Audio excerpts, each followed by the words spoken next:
drive towards maximization, towards conquering. It's not a country whose power is necessarily based on treaties. And as soon as Assyria's power wanes, it basically stands alone and it falls apart.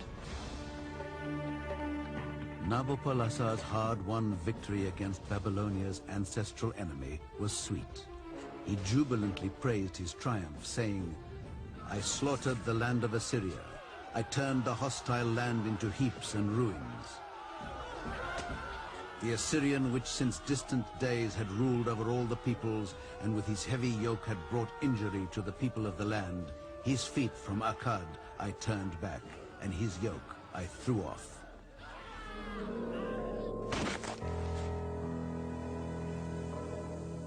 In 605 BC, Nabopolassar died and was succeeded as king of Babylon by his eldest son, Nebuchadnezzar II. He had served as commander of his father's army and soon proved to be the equal of all the great Mesopotamian military leaders who'd gone before.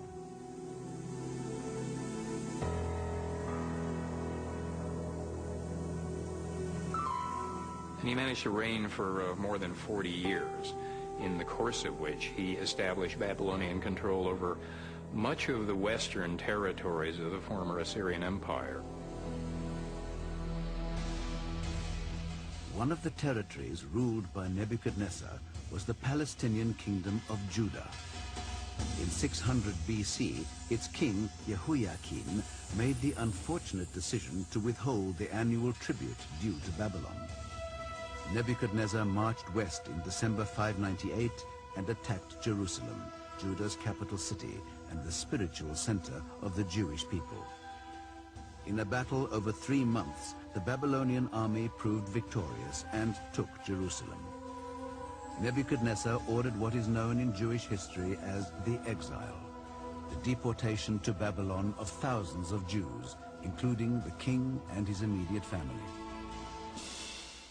One of the ways of stabilizing a conquered territory was to take a political elite and a social elite that had not proved reliable or cooperative and replace them with a new population of people who had no ties to the place. Nebuchadnezzar had acquired an empire comparable to that of Assyria. Like the Assyrian kings before him, he devoted a great deal of the empire's resources to enlarging his capital city. Babylon rapidly rose to be the greatest and most splendid metropolis in the ancient world. Those are really efforts that could go into the Guinness Book of Records. The excavator of Babylon estimates that Nebuchadnezzar actually used about 15 million baked bricks in his refurbishment project of his city.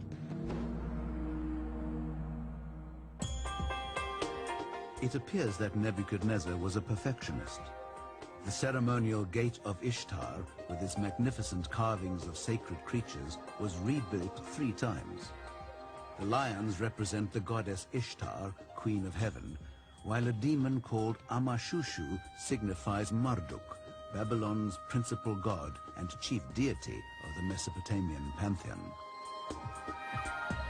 From Hammurabi's time on, Marduk is one of the great gods of the Near East.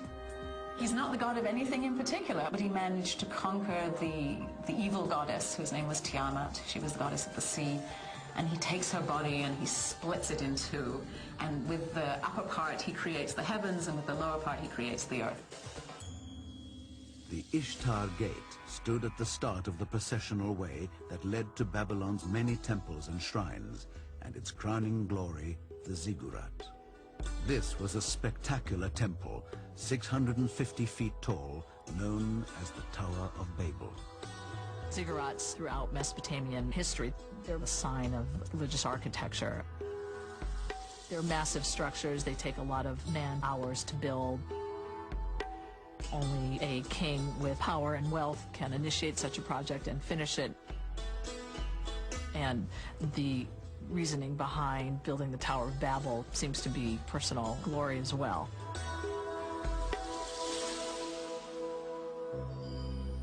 Within Nebuchadnezzar's magnificent palace were the famous Hanging Gardens.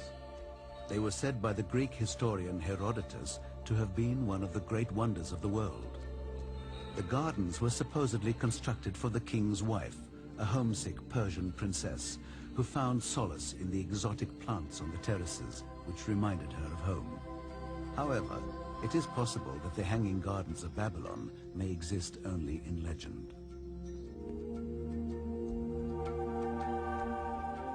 Unfortunately, in Mesopotamian sources, we have really no indication of any such thing.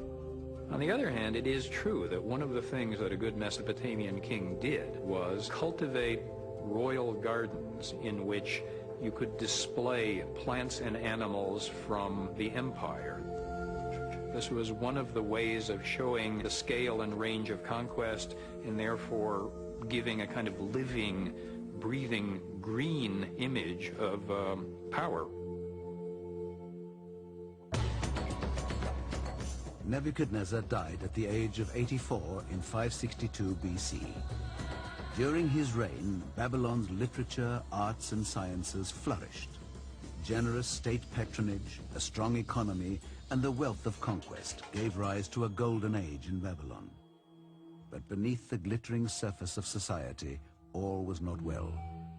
Disquiet and disloyalty crept in, and Babylon's next king would declare allegiance to Babylon's ancestral enemy.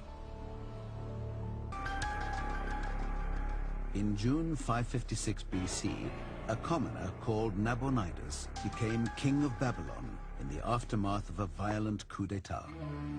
He made himself immediately unpopular with the priests and the people at large.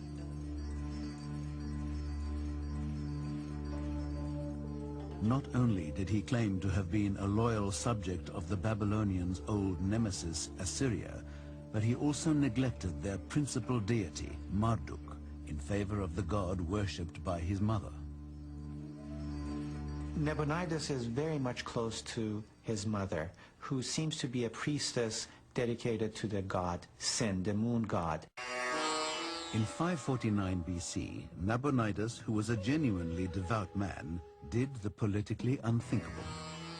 He left his young son Belshazzar in charge of Babylon, and for a decade abandoned the country to go and build and restore temples devoted to Sin, the moon god, in Tamar, in southern Arabia, and Haran, in northern Mesopotamia. The people in Babylon are quite unhappy with Nabonidus because they feel like he has forsaken them. Belshazzar failed to take seriously the looming threat of Persian imperialism. The Persians and their cultural near neighbors, the Medes, inhabited the eastern highlands beyond the Zagros Mountains and the lands along the Persian Gulf. The Achaemenid dynasty of southwest Persia was rapidly becoming the dominant force in the Near East. These warlike people owed their success to rigorous military training for everyone. Persian boys had to learn how to ride horses well as the art of archery. And so in these two military tactics, the Persians were quite good. In 559 BC, a new king ascended the Achaemenid throne. He was Cyrus the Great. A mercurial military strategist, his reputation in history also derives from his supreme negotiating skills and for his clemency and tolerance. In 10 years, he became famous not only for his military prowess, but also for a completely bloodless victory against the Medes.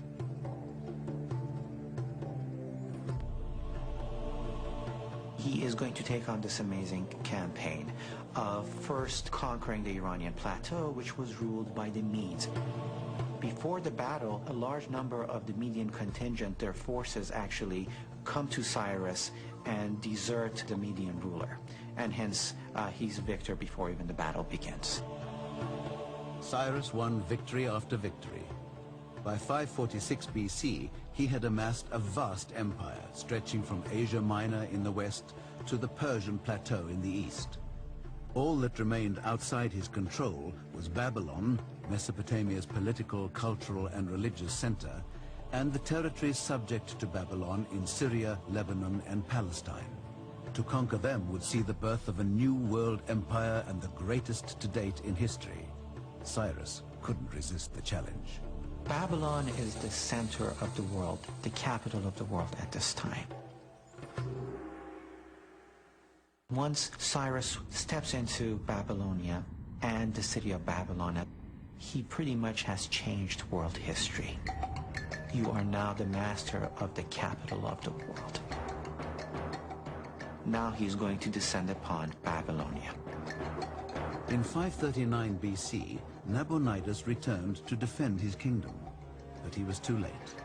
Babylon held out for only a few days. Belshazzar was killed. With characteristic clemency, Cyrus demanded no more than Nabonidus become his prisoner. Cyrus received the submission of all Babylonia, and the people welcomed him as a liberator. In fact, green twigs are placed before his feet. A state of peace is imposed into the city. One of the